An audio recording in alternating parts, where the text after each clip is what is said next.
नमस्ते। आज हमारे हाथ में शशि थरूर की 2021 की किताब प्राइड, प्रेजुडिस और पंडिट्री का एक दिलचस्प सार है। ये कोई छोटी मोटी किताब नहीं, बल्कि थरूर के 40 साल के लेखन का निचोड़ है। इसमें उनके लेख, भाषण, यादें और यहाँ तक कि कहानियां भी शामिल हैं। तो आज हम इसी खजाने में, आप कह सकते हैं, एक तरह से गोता लगा रहे हैं।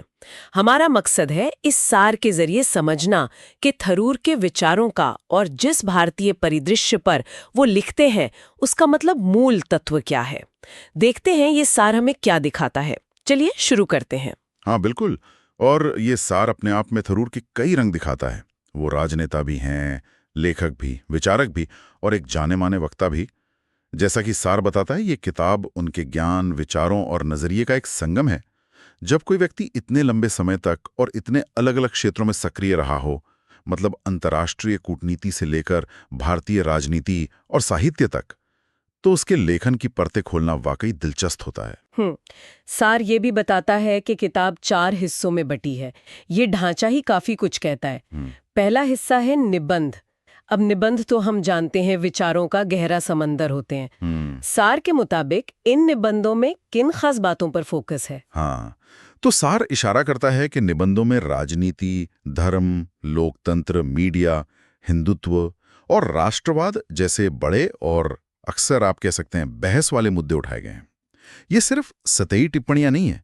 सार के अनुसार थरूर समकालीन भारत की उलझनों, हमारे लोकतंत्र के सामने क्या चुनौतियां हैं और कैसे शांतिपूर्ण रास्ते खोजे जा सकते हैं, इन पर एक रोशनी डालने वाला नजरिया पेश करने की कोशिश करते हैं। वो इन विषयों की तह तक जाते हैं, उनका इतिहास खंगालते हैं और उन्हें आज की घटनाओं से जोड़कर देखते हैं। अच्छा, यानी ये सिर्फ राजनीतिक बयानबाजी नहीं, बल्कि भारत के समाज और संस्कृति के ताने बाने पर भी एक गहरी सोच है। लोकतंत्र और मीडिया जैसे मुद्दे तो आज भी कितने ज्वलंत हैं। क्या सार ये बताता है कि थरूर इन चुनौतियों के बारे में क्या खास कहते हैं? कोई एक मुख्य चिंता जो उभर कर आती हो? देखें, सार सीधे तौर पर शायद सबसे बड़ी चिंता ना बताता हो, लेकिन ये जरूर रेखांकित करता है कि थरूर लोकतंत्र की कार्यप्रणाली, खासकर असहमति और बहस की गुंजाइश पर और मीडिया की निष्पक्षता पर सवाल उठाते हुए दिखते हैं। इसी तरह राष्ट्रवाद की बदलती परिभाषाएं, कि राष्ट्रवाद क्या है और क्या नहीं, इस पर भी उनके निबंधों में विचार मिलते हैं। सार ये दिखाता है कि थरूर इन बहसों में एक तर्कपूर्ण, ऐतिहासिक संदर्भ के साथ अपनी बात रखते हैं, भले ही पाठक उनके हर निष्कर्ष से सहमत ना हो। और हिंदुत्व जैसे संवेदनशील विषय पर भी सार बताता है कि वो उसके विभिन्न पहलुओं और भारतीय समाज पर इसके असर की चर्चा करते हैं।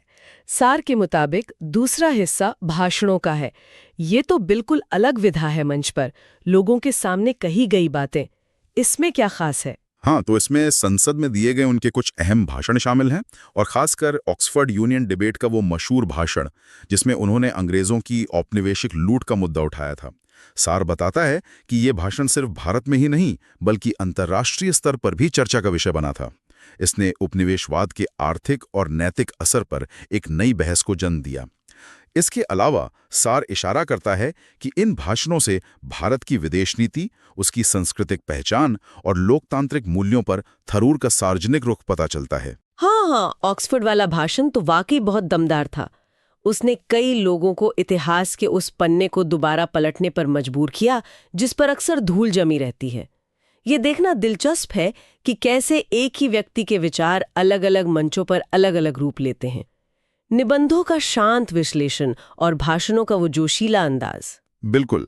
और अगर हम इसे व्यापक परिप्रेक्ष्य में देखें, तो सार ये सुझाता है कि भाषणों को शामिल करने से पाठक को न केवल थरूर के लिखे हुए विचारों का पता चलता है, बल्कि उनकी बोलने की कला, उनके तर्क रखने का तरीका और सार्वजनिक मंचों पर वो कैसे अपनी बात रखते हैं, इसकी भी झलक मिलती है।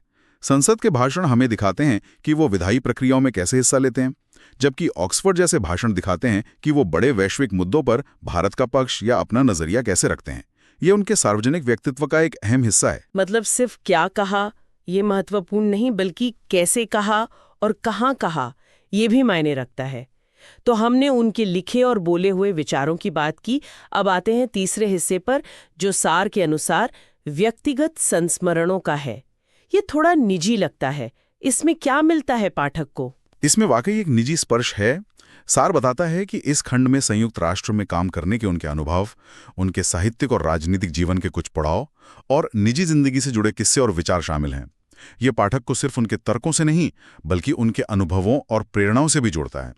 मिसाल के तौर पर संयुक्त राष्ट्र में इतने ऊंचे पद पर काम करने के बाद दुनिया को देखने का उनका नजरिया कैसे बना होगा, या राजनीतिक सफर के उतार चढ़ाव ने उन्हें क्या सिखाया होगा।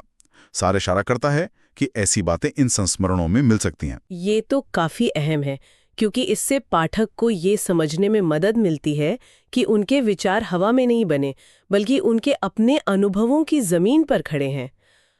एक लेखक या राजनेता को सिर्फ उनके विचारों से नहीं, बल्कि एक इंसान के तौर पर भी जानना, वो एक जुड़ाव पैदा करता है। क्या सार ये बताता है कि ये संस्मरण उनके सार्वजनिक विचारों से कैसे जुड़ते हैं? देखिए, सार सीधे तौर पर शायद हर संस्मरण को उनके किसी खास निबंध या भाषण से न जोड़ता हो, लेकिन ये जरूर इंगित करता है कि ये व्यक्तिगत अनुभव उनके विश्व दृष्टिकोण और सार्वजनिक तर्कों को आधार प्रदान करते हैं। जैसे संयुक्त राष्ट्र का अनुभव शायद उनकी विदेश नीति संबंधी समाज या वो बहुसांस्कृतिकवाद पर उनके विचारों में झलकता हो। साहित्यिक यात्रा के किस्से शायद उनकी भाषा शैली या कहानी कहने की कला को समझने में मदद करते हों। ये संस्मरण पाठक को उन पहलुओं से रूबरू कराते हैं जो औपचारिक लेखन में अक्सर छिप जाते हैं। ठीक है, अब आते हैं आखिरी और शायद सबसे चौंकाने वाले हिस्से पर, कहानियां। एक राजनेता और गंभीर विचारक के संग्रह में काल्पनिक कथाएं। सार इस बारे में क्या कहता है? हाँ, ये वाकई दिलचस्प है। सार बताता है कि इस हिस्से में कुछ काल्पनिक रचनाएं हैं। ये कहानियां महज मनोरंजन के लिए नहीं है, बल्कि ये भारतीय समाज, राजनीति और संस्कृति पर कटाक्ष करती हैं। वाह! इनमें हास्य, व्यंग्य और रोजमर्रा की जिंदगी के अवलोकन का मिश्रण है। ये थरूर का एक और ही पहलू दिखाता है, एक कहानीकार का। सार ये सुझाता है कि शायद जो बातें सीधे निबंध या भाषण में कहना मुश्किल या विवादास्पद हो सकता है, उन्हें कहानी या व्यंग्य के जरिए ज्यादा प्रभावी ढंग से कहा जा सकता है। अरे वाह! तो मतलब गंभीर विश्लेषण और जोशीले भाषणों के साथ साथ हास्य और कटाक्ष का भी तड़का है। बिल्कुल। ये विविधता तो किताब को वाकई पठनीय बनाती होगी। राइट। व्यंग्य तो अक्सर कड़वी सच्चाई को हल्के फुल्के अंदाज में कहने का एक ताकतवर हथियार होता है। राइट। क्या सार ये बताता है कि ये कहानियां किस तरह के सामाजिक या राजनीतिक मुद्दों को छूती हैं? हाँ, सार बहुत विस्तार में कहानियों के कथानक नहीं बताता, लेकिन ये इशारा करता है कि वे समकालीन भारतीय जीवन के विरोधाभासों, राजनीतिक दांव पेंच और सामाजिक रीति रिवाजों पर टिप्पणी करती हैं। फिक्शन की खूबी यही है कि वो हमें पात्रों और स्थितियों के माध्यम से सोचने पर मजबूर करता है। ये पाठक में सहानुभूति या आलोचना जगा सकता है जो शायद सीधे तर्क से ना जागे। ये एक तरह से समाज का आईना दिखाने का उनका अपना तरीका हो सकता है, लेकिन निबंधों और भाषणों से अलग, ज्यादा रचनात्मक अंदाज में। तो हमने किताब के चारों हिस्सों की बात की। सार में किताब की कुछ और खासियतों का भी जिक्र है, जैसे थरूर की जानी पहचानी भाषा शैली, जिसके लिए वो काफ़ी मशहूर या कभी-कभी बदनाम भी हैं। उनकी वोकैबुलरी के चर्चे तो अक्सर होते हैं। इसके अलावा उनके व्यापक ज्ञान, इतिहास का संदर्भ देने की आदत और आज के उदाहरणों से बात को समझाने का तरीका, इन सब का पाठक के लिए क्या मतलब है? ये किताब सिर्फ थरूर के बारे में है या इससे कुछ बड़ा हासिल होता है? हाँ, तो सार के अनुसार इसका मतलब ये है कि ये किताब सिर्फ जानकारी या तथ्यों का ढेर नहीं है। ये पाठक को भारत, उसकी राजनीति, उसके समाज और दुनिया में उसकी जगह को गहराई से समझने का एक अनुभव देती है। थरूर की भाषा भले ही कभी-कभी जटिल लगे, लेकिन सार बताता है कि वो विचारों को सटीकता और बारीकी से रखने का उनका तरीका है। इतिहास और वर्तमान का संतुलन पाठक को मुद्दों की जड़ें समझने और आज के समय में उनकी प्रासंगिकता देखने में मदद करता है। कुल मिलाकर सार इसे थरूर के विविध लेखन और विचारों का एक ऐसा व्यापक परिचय बताता है जो पाठक को न केवल सूचित करता है, बल्कि उसे सोचने, सवाल करने और बहस करने के लिए उकसाता भी है। ये सिर्फ थरूर के बारे में नहीं, बल्कि उनके नजरिए से भारत और दुनिया को देखने का एक मौका है। और 40 साल का लेखन समेटना, इसमें तो विचारों का एक सफर भी दिखता होगा। क्या सार इस बात पर भी रोशनी डालता है कि इतने सालों में उनके विचारों में क्या बदलाव आए या क्या चीजें वैसी ही रहीं? हाँ, सार इस पहलू को भी छूता है। 40 साल एक लंबा अरसा है और इस दौरान भारत और दुनिया दोनों बहुत बदले हैं। सार ये इंगित करता है कि इस संग्रह को पढ़ते हुए पाठक ये महसूस कर सकता है कि कुछ बुनियादी मूल्यों या विचारों पर थरूर शायद हमेशा कायम रहे, जबकि कुछ मुद्दों पर समय और अनुभव के साथ उनके नजरिए में विकास या बदलाव आया होगा। ये किसी भी विचारक की बौद्धिक यात्रा को समझने का एक दिलचस्प तरीका है, देखना कि कैसे वो बदलते समय के साथ संवाद करते हैं। तो कुल मिलाकर प्राइड, प्रेजुडिस और पंडिट्री का ये सार हमें दिखाता है कि ये किताब शशि थरूर के 4 दशकों के बौद्धिक और सार्वजनिक जीवन का एक आईना है, जिसमें कई रंग है, राजनीति है, साहित्य है, गंभीर विश्लेषण है और व्यंग्य भी है। ये सिर्फ उनके बारे में नहीं बल्कि उस दौर के भारत के बारे में भी बहुत कुछ कहती है। जो भी समकालीन भारत को गहराई से समझना चाहता है उसके लिए ये एक ज़रूरी दस्तावेज लगता है। ये सिर्फ तथ्यों का संकलन नहीं बल्कि विचारों की एक बहती हुई नदी है। बिल्कुल सही कहा।